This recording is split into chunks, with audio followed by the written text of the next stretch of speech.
Mon frère jumeau. On ne se ressemble pas du tout, mais on a toujours été en compétition. Le jour de notre naissance, on s'est même bagarré pour qui allait sortir en premier. Mon père était un footballeur professionnel, et ma mère était une chef d'entreprise à succès. Ils étaient tous les deux très compétitifs, et nous encourageaient à faire pareil.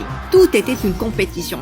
Mon frère et moi étions en compétition pour voir qui rampait le plus rapidement, qui pouvait marcher en premier, et qui retenait son souffle le plus longtemps, et dessiner le plus beau dessin. Le gagnant avait toujours une récompense. À l'époque, c'était sympa et amusant, on aimait essayer de se surpasser. Des fois, le fils des voisins Nico venait et jouait le rôle du jury. Il avait une caméra cool et il aimait prendre des photos, surtout de moi en train de faire des grimaces. Carter pensait qu'il pouvait faire des grimaces plus bizarres. Bien sûr, c'est devenu une compétition. Et Carter est de nouveau le gagnant. Quoi?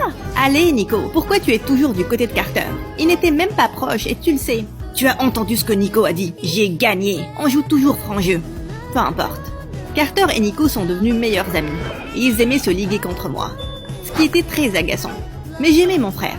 Il était tout pour moi. J'ai donc toujours été une bonne perdante. Mais Carter, pas vraiment. Tu as triché. Non, je t'ai battu à la loyale. Ça s'est empiré quand on a grandi. Mes parents nous ont encore plus poussés à être en compétition. Gagner, c'est ce qui compte. Si je ne gagne pas, mon équipe perdra. Et si je ne gagne pas, mon entreprise échouera et je perdrai mon emploi. Mais ça veut dire que tout doit être une compétition? Bien sûr que oui, débile. Je voulais juste avoir une relation normale avec mon frère, où on n'avait pas toujours à prouver qui était meilleur que l'autre.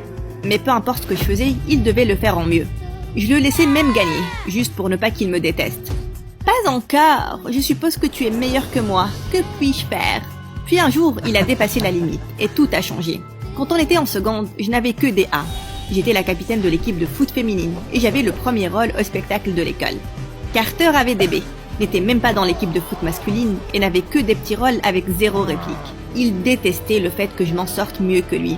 Il a arrêté de me parler à l'école, sauf s'il avait un truc méchant à dire devant ses amis. « Salut Carter, tu veux qu'on déjeune ensemble ?»« Waouh les gars, vous sentez quelque chose? Quelqu'un doit vraiment se doucher. » Je pouvais voir que Nico n'aimait pas ça, mais il ne m'a jamais défendu. Quand j'ai annoncé que je me présentais pour être présidente de classe, Carter s'est présenté contre moi. « Votez pour moi si vous voulez des postes déj plus longs. Votez pour Ashlyn si vous voulez plus de devoirs. » Et puis, il m'a humilié devant toute l'école. On ne peut pas être président de classe si on a des secrets. Et ma sœur, on a un gros. De quoi tu parles, Carter?